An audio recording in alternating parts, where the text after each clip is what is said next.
Académica del día de hoy. La doctora Jaque nos va a hacer esta presentación de la unión cráneo-cervical, medidas de craniometría.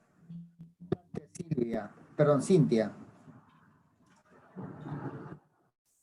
Doctor, buenas tardes. ¿Ya empiezo, ¿Cómo doctor? está? Adelante, sí, empieza, adelante. Ya, doctor. Buenas tardes, compañeros, doctor Ramírez, doctora Sotelo. El día de hoy voy a exponer unión cráneo-cervical, medidas de craniometría. Soy Cintia Jaque, residente del primer año del Departamento de Diagnóstico por Imágenes del Hospital Cayetano Heredia.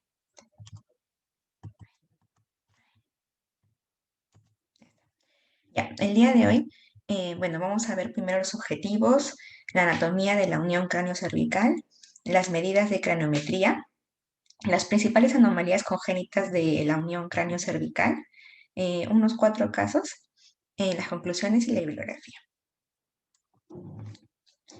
Bueno, tenemos primero 4 objetivos. El primero es aprender la anatomía de la unión cráneo-cervical con sus diferentes componentes. Vamos a ver que hay varios componentes musculares, tendinosos, articulaciones, etc. El segundo objetivo es conocer las diferentes medidas de cronometría utilizadas en radiología para la valoración de las anomalías de la unión cráneo-cervical. El tercer objetivo es revisar las principales anomalías congénitas de esta unión. Y por último, vamos a ver algunos casitos representativos de las anomalías congénitas utilizando estudios de radiografía, tomografía y resonancia. Bueno, vamos a empezar con la anatomía de la unión cráneo-cervical. La unión cráneo-cervical está delimitado por 2 líneas. Una línea que va del clivus, que es el huesito que está en la base del cráneo, a la protuberancia occipital interna. Esta es una línea. Y la otra línea es la que se coloca entre C2 y C3, ¿no? La podemos ver aquí, la línea B. Entonces, entre esta línea A, voy a poner mi puntero. Ya, entonces, entre esta línea A, que habíamos dicho va entre el clivus y la protuberancia occipital interna, y esta línea B, que está entre la vértebra C2 y C3, esta parte se llama unión cráneo-cervical, y la que vamos a estudiar hoy. Entonces, esta unión que hemos descrito ya tiene estructuras óseas, ¿no? Son 3 principalmente: el hueso occipital, la primera vértebra que también se llama atlas, la segunda vértebra que también se llama axis, y bueno, básicamente estas 3. Aquí podemos ver al primer hueso, que es el occipital con sus cóndilos, ¿no? Y bueno, a los costados las apófisis mastoides. Sabemos que el hueso occipital forma el piso de la base del cráneo, ¿no? Y tiene 3 porciones: la anterior, las laterales y la posterior. Las laterales están alrededor del agujero magno, que es el agujero más grande, ¿no?, que hay en el cráneo. Y acá en los costaditos vemos a las apófisis mastoides. Esta unión cráneo-cervical tiene 5 articulaciones que son bien importantes. Una es entre el hueso occipital y la primera vértebra, o también llamada atlas. Entonces se llama articulación occipito-atloidea. La segunda articulación es entre el atlas y el axis, es decir, la articulación atlo-axoidea. Y la otra es entre el atlas y la apófisis odontoides, articulación atlo-odontoidea, ¿no? Entonces tenemos 5: la occipito-atloidea, acá y aquí, la atlato-axoidea, aquí y acá, y la atlo-odontoidea, aquí y aquí. Esas son las principales articulaciones. Aquí tenemos una tomografía computada multidetector en una vista anterior, donde podemos ver lo que hemos mencionado, ¿no? Los cóndilos del cóndilo occipital aquí, ¿no? La articulación, lo que vemos aquí, la occipito-atloidea, acá occipito-atloidea, la vértebra C1 o atlas, la vértebra C2 o axis. Aquí podemos ver la articulación atlato-axoidea, ¿no?, entre el atlas y el axis. Y bueno, podemos evaluar aquí la unión cráneo-cervical. Continuando con las estructuras óseas, habíamos dicho que eran tres, ¿no? El occipital, el atlas y el axis. Aquí vamos a hablar del atlas o primera vértebra cervical. El atlas o primera vértebra cervical no tiene cuerpo vertebral, pero tiene dos arcos, ¿no? El arco anterior y el arco posterior. También tiene unas masas laterales que podemos ver aquí, ¿no? Y en la vista superior podemos ver estas cavidades glenoideas, ¿no? Que nos sirve para articular con el cóndilo del occipital, ¿no? Que habíamos visto en la diapositiva anterior, la cual formaba la articulación occipito-atloidea, ¿no? Aquí vemos esta cavidad y aquí también, ¿no? Como mencionan aquí, dice cara articular superior para el cóndilo del occipital, acá y acá. En la vista inferior vemos también una cara articular inferior que nos sirve para articularse con el axis, ¿no? Y formar la articulación atlo-axoidea, ¿no? Que habíamos visto en la diapositiva anterior. Y bueno, aquí tenemos una imagen en la que podemos ver las partes de este hueso importante, el arco anterior, el arco posterior, la carilla articular superior para que se articule con el cóndilo occipital, aquí y aquí. Y bueno, aquí vamos a ver que se insertan los ligamentos transversos, que los vamos a ver más adelante, que son importantes también en esta unión. Aquí también tenemos una imagen donde vemos las carillas articulares, pero de esta vértebra que es la C2, aquí y aquí, y también una carilla articular en la apófisis odontoides. Bueno, continuando con la anatomía de esta unión, tenemos a la unidad occipito-atloidea. Aquí vamos a encontrar a la articulación atlanto-occipital, o sea, entre el atlas y el hueso occipital, ¿no? Que habíamos mencionado al inicio. Esta articulación es de tipo condilia. Y como vemos aquí, el 50% de la flexoextensión cervical se debe a esta articulación.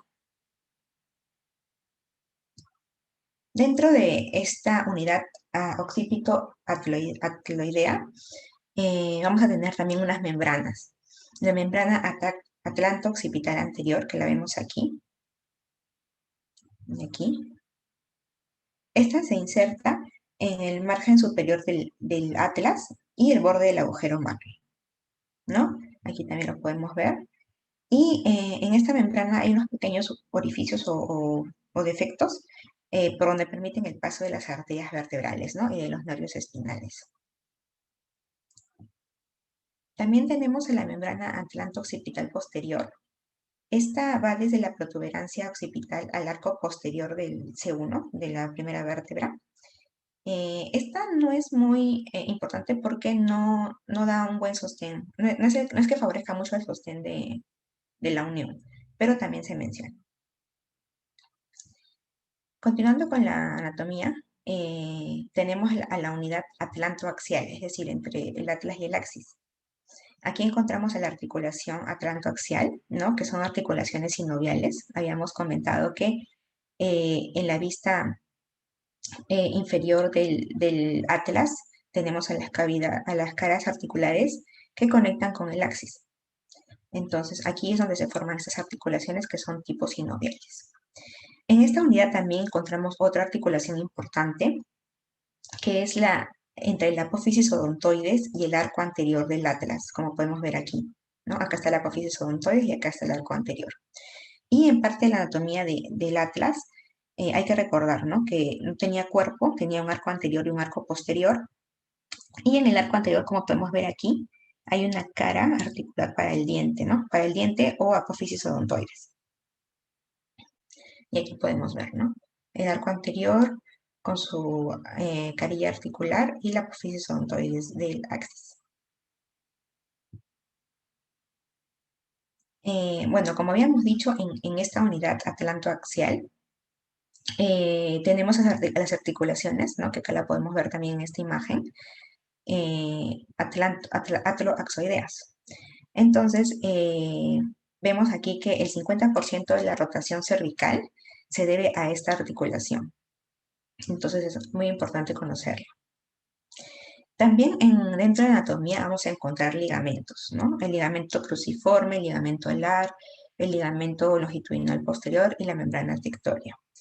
Dice en la bibliografía que el ligamento cruciforme y el ligamento alar son los más importantes porque son los que dan más sostén. Y bueno, ya en segundo plano tenemos al ligamento longitudinal posterior y a la membrana tectoria. Bueno, vamos a empezar a hablar del ligamento cruciforme. El ligamento cruciforme es el principal estabilizador de la columna vertebral. Tiene dos componentes. Uno es el horizontal, que vemos aquí, que también se llama ligamento transverso. Esto es importante porque se inserta en los tubérculos laterales de la vértebra C1, aquí y aquí, en los tubérculos laterales, y pasa por detrás de la apófisis odontoides. Este ligamento, junto con la apófisis odontoides, forman el compartimiento osteofibroso, donde se ubica la apófisis odontoides. Y es importante porque nos da bastante estabilidad. Como habíamos dicho, tiene dos componentes el ligamento cruciforme, ¿no? Este transverso de aquí, que es el ligamento transverso, y ahí,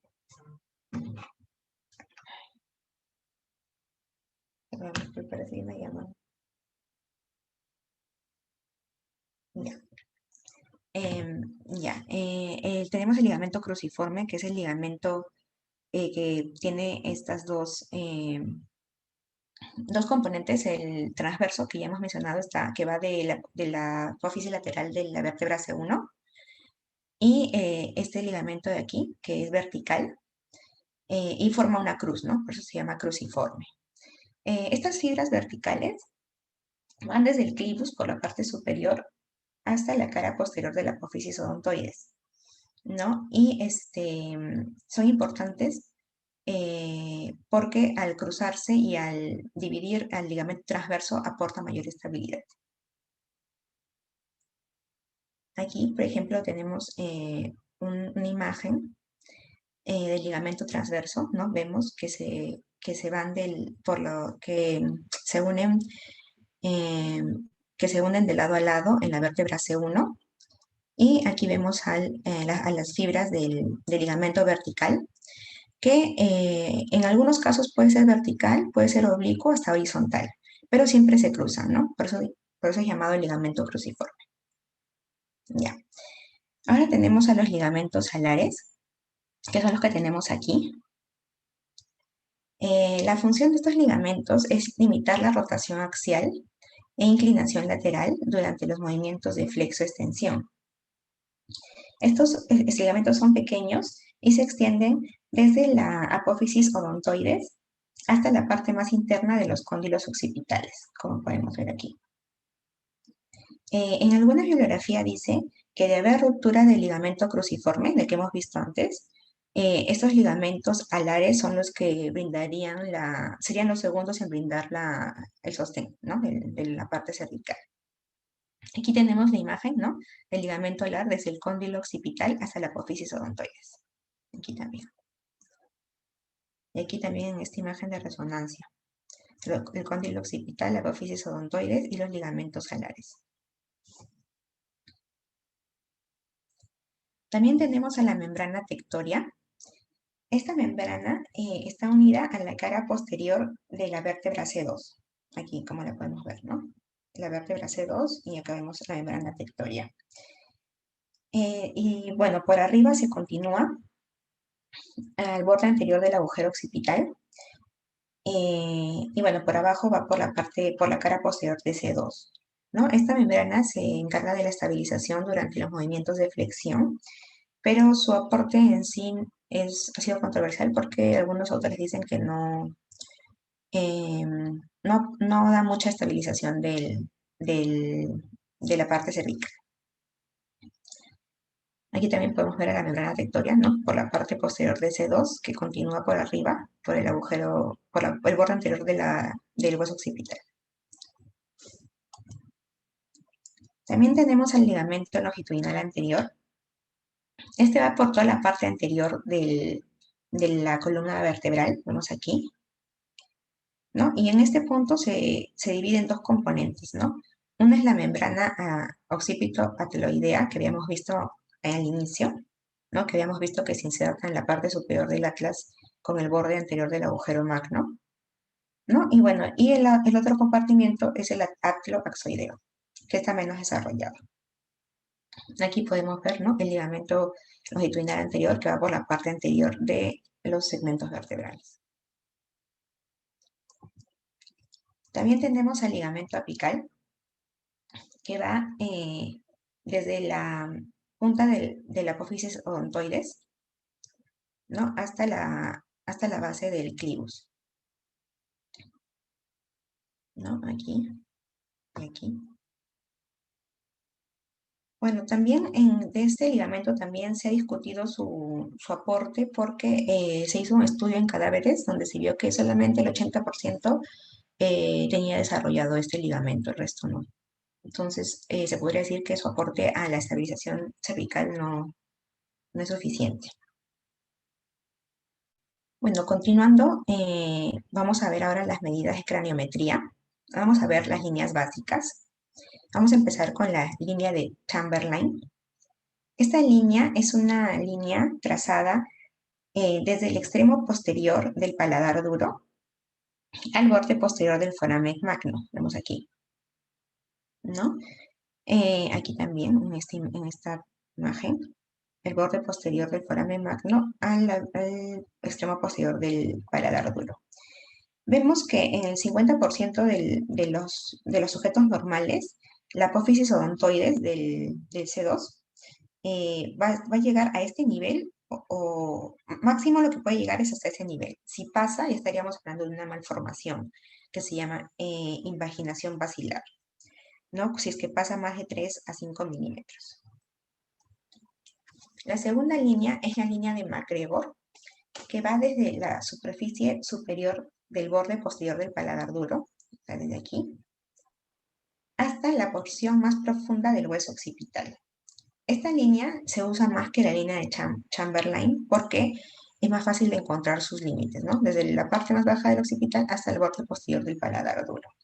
Esa línea también nos ayuda para descartar invaginación basilar porque dice que si la apófisis odontoides pasa más de 4.5 milímetros ya se diagnosticaría una invaginación basilar. También tenemos a la línea de McRae. Esta línea es la más fácil porque es la línea que se traza entre el borde anterior y el borde posterior del foramen magno. Podemos ver aquí y aquí. Y bueno, si la apófisis odontoides pasa por encima de esta línea, también estaríamos diagnosticando invaginación basilar. Tenemos también el Power Ratio, que este nos sirve para determinar si es que hay disociación atlanto-occipital anterior. Vemos aquí es la distancia. ¿Cómo se saca el Power Ratio? Vamos a dividir la distancia entre el bastión, o también llamado contorno anterior del agujero magno, o sea, aquí, hasta la línea espino-laminar posterior de C1, o sea, acá. Esta línea la dividimos entre esta línea de acá, que va desde el epistión, o contorno posterior del foramen magno, hasta el arco anterior de C1. Entonces, si dividimos esto y sale más de 1, entonces estamos hablando de una disociación atlanto-occipital. Dicen que sea exacto el power ratio en radiografía es controversial porque a veces no se pueden delimitar bien los puntos, por eso es mejor hacerlo en una tomografía. Tenemos también a la medida de Redlund-Jonell. Esta medida la medimos usando la línea de MacGregor, ¿no? Y la distancia entre el punto medio del margen inferior del cuerpo del axis. Entonces, hacemos la línea de MacGregor, ¿no? Habíamos dicho desde el borde posterior del paladar duro hasta la parte más baja del hueso occipital y una línea del punto medio de la parte inferior del axis. Esta distancia en hombres debe medir más de 34 milímetros y en el caso de mujeres más de 29. Si es que fuera menos, estaríamos hablando de una invaginación basilar también. Tenemos también a la medida de Ranawat. Esta medida es la distancia entre el centro del pedículo de C2 y el eje transverso del atlas. Y bueno, también lo medimos. Debería ser en hombres más de 15 milímetros y en mujeres más de 14. Y bueno, si mide menos, también estaríamos diagnosticando una invaginación basilar. Bueno, también tenemos los ángulos. Tenemos al ángulo basal de Welcher. Este ángulo se halla trazando una línea desde el nacio, o bueno, que es el punto más profundo del puente nasal, hasta el centro de la silla turca. Y otra línea desde el centro de la silla turca hasta el vacío o borde anterior del foramen magnum. Entonces, este ángulo formado por estas dos líneas debe medir entre 123 y 143 grados. Cuando es menos de 123, estaríamos hablando de un cráneo sifótico, y cuando es más de 143, estaríamos hablando de una platibacia. La platibacia es el aplanamiento de la base del cráneo, que bueno, vamos a ver ya más adelante sus características. También tenemos a la línea y ángulo clivus canal, también llamado de Wackenheim. Esta sigue la dirección del clivus y debe pasar tangente, o sea, este ángulo está formado por esta línea que va por el clivus y otra línea que va tangente a la parte posterior de la apófisis odontoides. Este ángulo debe medir entre 150 a 180, pero si el ángulo mide menos de 150, que es el límite inferior, puede decir que hay una compresión de la médula espinal, ¿no? Y por lo tanto dar síntomas sistémicos. También tenemos al ángulo articular atlanto-occipital, ¿no? Aquí son dos líneas también que van desde la articulación atlanto-occipital, que habíamos mencionado al inicio, y se unen al centro de la apófisis odontoides. Este ángulo de aquí formado debería estar entre 124 a 127 grados. Si es que el ángulo es más obtuso, estaríamos hablando de una hipoplasia condilar, que es la falta del desarrollo de los cóndilos de los occipitales, ¿no? Entonces, al haber menos desarrollo, el ángulo se vuelve más obtuso y estaríamos hablando de esta hipoplasia. Bueno, ahora vamos a hablar de las principales anomalías congénitas, ¿no? Por ejemplo, en la parte occipital vamos a hablar de la hipoplasia base-occipital. Como sabemos, la hipoplasia es la falta de formación del hueso occipital. Entonces, esta hipoplasia puede ser moderada, leve, severa, dependiendo de la cantidad de huesos que se afecten, ¿no? Al haber esta hipoplasia, se va a dar un acortamiento del clivus, de este huesito. Entonces, al acortarse, va a subir la apófisis odontoides y va a causar una invaginación basilar, ¿no? Y bueno, por lo tanto, una malformación de Chiari, ¿no? Que se refiere a que el tejido cerebral se extiende hasta el canal raquídeo, ¿no? Entonces podemos ver aquí la imagen que la hipoplasia base-occipital por sí sola puede causar diferentes otros tipos de anomalías congénitas.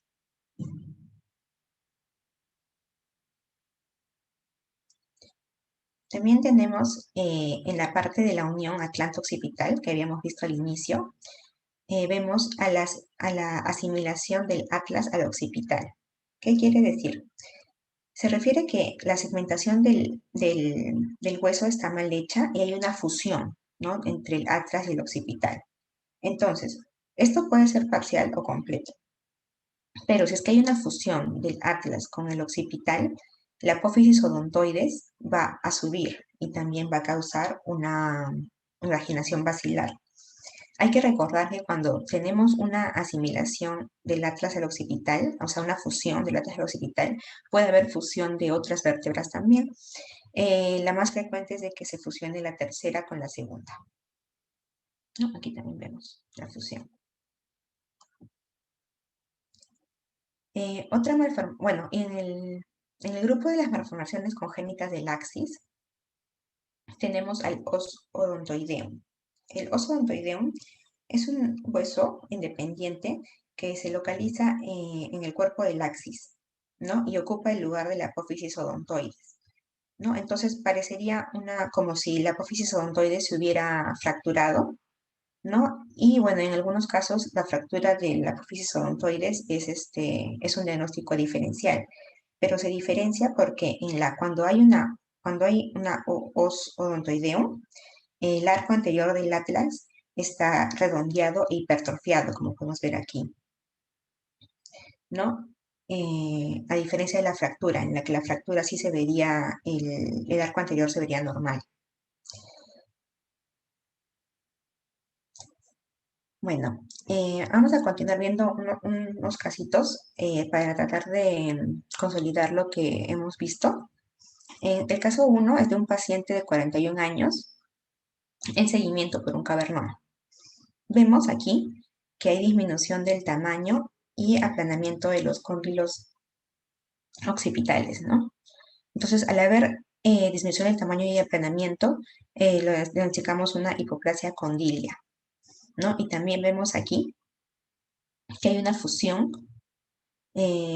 con la masa lateral del atlas. O sea, además de la disminución del tamaño de los cóndilos, también encontramos una asimilación, ¿no? Atlanto occipital parcial. Vemos que hay un acortamiento del clivus en su porción distal, llamado, bueno, esto le llamamos hipoplasia base-occipital. Vemos que la masa lateral del atlas está completamente fusionada con el cóndilo. Y vemos que el arco anterior del atlas está anormalmente ascendido y fusionado con el hueso occipital, ¿no? Lo cual, al haber esto, bueno, también encontraríamos una invaginación, ¿no? Basilar. Al hacer la craniometría, eh, primero hacemos la unión de la línea de Chamberlain, ¿no? Que habíamos dicho, que va desde el borde posterior del paladar a la parte anterior de la aguja, perdón, al borde posterior del foramen magno, ¿no? Y habíamos dicho que el apófisis odontoides que vemos aquí debería estar a la misma altura o por debajo, ¿no? Pero podemos ver que sobrepasa, ¿no? Enormemente. Entonces estaríamos diagnosticando una invaginación basilar. También hacemos el ángulo clivus canal, que habíamos comentado que que era un ángulo formado entre dos líneas, esta línea que iba por el clivus y una línea tangente que iba por la parte posterior del apófisis odontoides y formaba un ángulo, ¿no? Este ángulo debía ser mayor de 150, entre 150 a 180. Pero si era menor de 150, estaríamos hablando de una compresión medular, ¿no? Y bueno, vemos aquí, como lo habíamos dicho, la disminución del ángulo, la retroflexión del apófisis odontoides y la deformación, ¿no? De la unión bulbomedular. Aquí tenemos a una mujer de 42 años en seguimiento por unas lesiones inespecíficas, sustancia blanca y un microprolactinoma. Aquí tenemos una asimetría en la articulación occipito-ateloidea, ¿no? Y buscamos el ángulo atlanto-occipital y vemos que está aumentado. El ángulo atlanto-occipital habíamos dicho que se hallaba por dos líneas, ¿no? Que iban a la articulación atlanto-occipital y al medio estaban en el centro de la apófisis odontoides, ¿no? Este ángulo debería ser entre 124 a 127 grados y que de haber más, como en este caso que está más de 130, ya podríamos diagnosticar una hipoplasia condilar, del cóndilo occipital.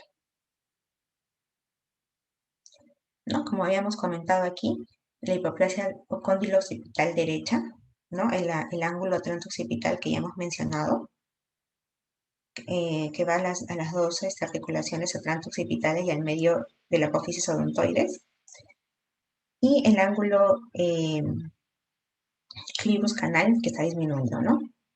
Que va por el clivus y luego una línea tangente posterior a la apófisis odontoides, y este ángulo debe medir entre 150 a 180. Pero aquí vemos que está disminuido a menos de 150, entonces diagnosticamos una hipoplasia del cóndilo occipital derecho. Cuando hay una hipoplasia del cóndilo occipital derecho, y bueno, vemos este ángulo disminuido, también podemos diagnosticar que hay una compresión lateral de la unión bulbomedular, ¿no? Que vemos aquí. Tenemos también este casito de una mujer de 35 años, un estudio por parestesias en miembros superiores a predominio derecho, y el examen físico y neurológico era normal. Entonces, bueno, aquí buscamos la medida de Redlund-Lionel, que habíamos dicho era la línea de MacGregor, que iba del borde posterior del paladar duro a la parte más baja del occipital, y una línea que va al punto medio del axis, de la región interior del axis. Entonces, esta medida debería ser más de 29, perdón, en mujeres y más de 34 en hombres. Pero vemos que aquí está menos de 29.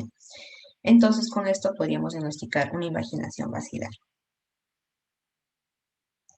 Aquí también vemos la línea de Chamberlain, ¿no? Que habíamos dicho va desde el borde posterior del paladar duro a el borde posterior del foramen magno, ¿no? Y vemos que la apófisis odontoides está pasando esta línea, ¿no? Lo cual nos diagnosticaríamos también una invaginación basilar. Aquí, en esta imagen de resonancia, podemos ver el cóndilo occipital que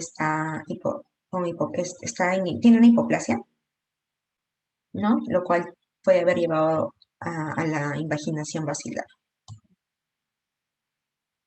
Bueno, aquí también hacemos la craniometría y vemos el ángulo clivus canal, ¿no?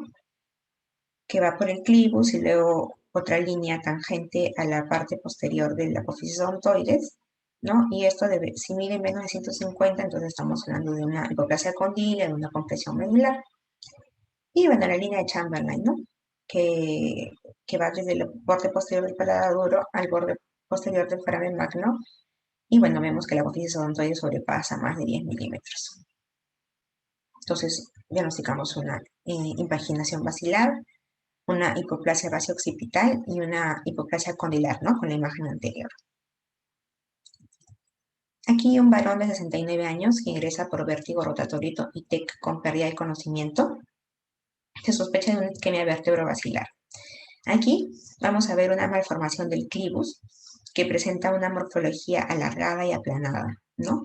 Al haber esta malformación, tenemos a una platibacia, que es ¿cómo se dice? El acortamiento de la base de cráneo, ¿no? Que la podemos ver aquí. También tenemos al ángulo cráneo cervical que está disminuido y eso nos ayuda a diagnosticar una platibacia, ¿no? Está en 144 y bueno, debería ser entre 150 y 180. También al ángulo basal de Walcher, que habíamos dicho va desde la silla turca hacia el nasion, que es la parte más superior de la fosa nasal, y de la silla turca al bastión, ¿no? Este ángulo debe medir hasta 143 y si mide más de 143 ya estaríamos diagnosticando una platibacia. En este mismo paciente encontramos también la fusión completa, aquí completa ya, del atlas con el cóndilo occipital, ¿no? Causando una asimilación atlanto-occipital, ¿no? Que es la fusión de estas dos vértebras, perdón, de esa vértebra con el occipital. Hay que recordar que cuando tenemos una asimilación atlanto-occipital, hay que revisar también la vértebra C3 porque también puede haber una fusión entre la C3 y la C2. En este paciente también se vio que había una hipoplasia y retroceso de la apófisis odontoides, ¿no? Con una formación de una neoarticulación, por lo que se podría sospechar de un os odontoideo, ¿no? Entonces hacemos la craniometría. Vemos que hay disminución del ángulo clivus canal, ¿no? La línea eh, debería ser más de 150, entre 150 y 180, y vemos que está disminuido, menos de 150. Entonces diagnosticamos una platibacia, una asimilación atlanto-occipital y un probable os odontoideo. Bueno, para finalizar, quería concluir que la unión cráneo-cervical es el complejo articular que vincula anatómica y funcionalmente el cráneo con la columna vertebral. Es muy importante conocer sus estructuras y, bueno, las medidas para poder evaluar anomalías congénitas, ¿no? Y cuando tengamos pacientes y según su clínica poder buscar una anomalía en esta área, ¿no? Es fundamental también el detallado conocimiento anatómico de la unión craneocervical y sus componentes, sobre todo los ligamentos, para poder realizar una adecuada interpretación de las imágenes y un preciso diagnóstico. Y bueno, finalmente, aprender las diferentes medidas de craniometría utilizada en la radiología nos permite diagnosticar anomalías congénitas y también inferir, ¿no? Si encontramos, por ejemplo, una hipoplasia condilia, podríamos inferir que hay una invaginación basilar, ¿no? Y una plativacia a la vez. Entonces, al poder usar ciertas medidas, podemos diagnosticar anomalías y también anomalías asociadas, ¿no? Estas son la bibliografía donde saqué la información.